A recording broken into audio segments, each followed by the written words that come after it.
दुनिया का इकलौता ऐसा मंदिर जहां सिर्फ चमत्कार ही होता है। वहां मुर्दा भी उठ खड़ा होता है, बेजुबान भी बोलने लगते हैं। एक ऐसा मंदिर जहां जो मांगो वो मिलता है, कोई खाली हाथ नहीं लौटता है। चमत्कार, चमत्कार और चमत्कार, वहां सिर्फ दिन रात चमत्कार ही होता है। वो भगवान तो नहीं है, लेकिन भगवान से कम भी नहीं है। अब कृष्ण ने उनको दिया था वरदान, लेकिन आज कलयुग में भी उनकी ही जय जयकार होती है। एक बार जो उनके दर पर पहुंच गया, वो कभी खाली हाथ नहीं लौटता। उस मंदिर में दर्शन के बाद सारे दुख ऐसे गायब हो जाते हैं जैसे सूरज के आने पर कोहरा छट जाता है। कोई कितना भी बुरा इंसान हो, अगर वो एक बार उनके दरबार में पहुंच गया तो फिर वो कभी बुरा नहीं कर सकता। लेकिन जाता वही है उनके दरबार में जिसको वो खुद बुलाते हैं, और दर्शन भी उसी को मिलता है जिसे वो दर्शन देते हैं। उनके दर में पहुंचने के बाद भी मन में जो सोच लो वो हो जाता है।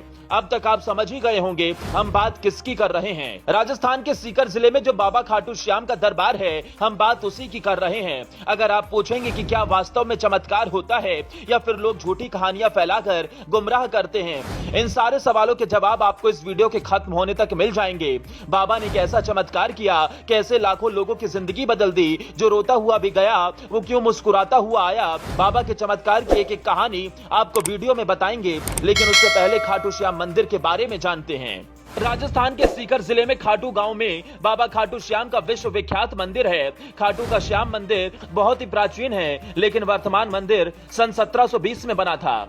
चमत्कार की आस लेकर बाबा की कृपा पाने के लिए लाखों भक्त खाटू श्याम के दर्शन के लिए पहुंचते हैं। बाबा के दर्शन के लिए कई बार तो काफी लंबी लाइन लग जाती है, भक्तों को कई घंटे इंतजार करना पड़ता है। लेकिन कहा जाता है वहां पहुंचने के बाद आदमी सिर्फ और सिर्फ खाटू श्याम का होकर रह जाता है। उसे कई घंटों का इंतजार करने के बाद भी ना तो थकान होती है और ना ही उसे लगता है कि वो दर्शन के लिए इंतजार कर रहा है। बाबा कैसे पलक झपकते ही बड़ा से बड़ा काम पूरा करवा देते हैं, कैसे उनके चमत्कार के बड़े बड़े लोग कायल हैं, वो आगे बताएंगे। लेकिन पहले बाबा खाटू श्याम के बारे में जान लेते हैं।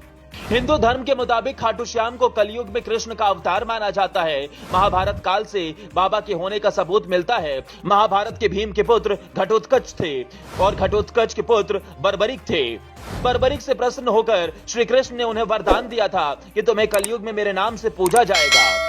मान्यता है कि जो सच्चे मन से खाटू श्याम के दर्शन कर लेता है उसकी सारी इच्छाएं पूरी हो जाती हैं। ऐसा कहा जाता है कि श्याम बाबा से भक्त जो भी मांगता है वो उन्हें दे देते हैं। बाबा को समझने के लिए आपको थोड़ा महाभारत काल में लिए चलते हैं। बताया जाता है कि महाभारत काल में बर्बरिक दुनिया के सर्वश्रेष्ठ धनुर्धर थे।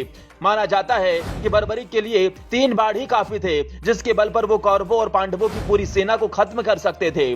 जब महाभारत का युद्ध शुरू होने वाला था, तब बर्बरिक ने कौरवों और पांडवों के बीच में खड़े होकर कहा था कि जो युद्ध में हार रहा होगा मैं उसकी तरफ से लड़ूंगा। बर्बरिक की इस घोषणा के बाद श्री कृष्ण भी चिंतित हो गए थे, क्योंकि श्री कृष्ण ये बात जानते थे कि बर्बरिक अगर हारने वाले का साथ देगा तो जब कौरव हारते हुए नजर आएंगे तो फिर पांडवों के लिए संकट खड़ा हो जाएगा, और जब पांडव बर्बरिक के सामने हारते नजर आए तो फिर वो पांडवों का साथ देगा। इस तरह से तो दोनों तरफ की सेना ही खत्म हो जाएगी और युद्ध किसी नतीजे पर नहीं पहुंच पाएगा। इसके बाद श्री कृष्ण ने बर्बरिक को रोकने का एक तरीका निकाला। उन्होंने ब्राह्मण का वेश रखकर उनसे भिक्षा मांगने पहुंच गए, लेकिन श्री कृष्ण ने कहा कि आप हमें भिक्षा दे ही नहीं सकते। जिसके बाद बर्बरिक ने कहा कि आप जो भी मांगना चाहे मांग लीजिए। श्री कृष्ण ने उनसे उनका सर ही मांग लिया था, जिसके बाद उन्होंने अपना सर श्री कृष्ण को दान में दे दिया, जिससे श्री कृष्ण ने उन्हें वरदान दिया कि तुम्हें कलयुग में मेरे नाम से पूजा जाएगा। तुम्हारे दर्शन मात्र से लोगों के दुख खत्म हो जाएंगे।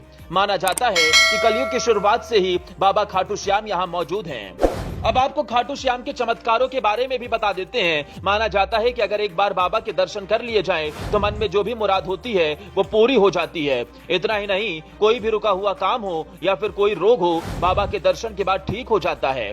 कई ऐसे मौके भी आए हैं जब बाबा के दरबार में आदमी कई तरह के रोगों से परेशान होकर अपने आखिरी समय में बाबा के दरबार में आया है, लेकिन खाटू श्याम के दर्शन के बाद वो ऐसे ठीक हुआ है जैसे उसको पहले कभी कुछ हुआ ही नहीं हो। यही वजह है कि श्याम बाबा की महिमा का बखान करने वाले भक्त भारत में ही नहीं बल्कि दुनिया के कोने कोने में मौजूद हैं। बाबा को 3 बाणधारी, नीले घोड़े का सवार, हारे का सहारा, शीश का दानी, खाटू वाला श्याम के नाम से भी जाना जाता है। खाटू श्याम के मंदिर परिसर में एक श्याम कुंड है। माना जाता है कि बर्बरिक का सर यहीं से निकाला गया था। ऐसी मान्यता है कि इस कुंड में स्नान करने के बाद सारे पाप धुल जाते हैं। वैसे आप खाटू श्याम के दर्शन के लिए कब जा रहे हैं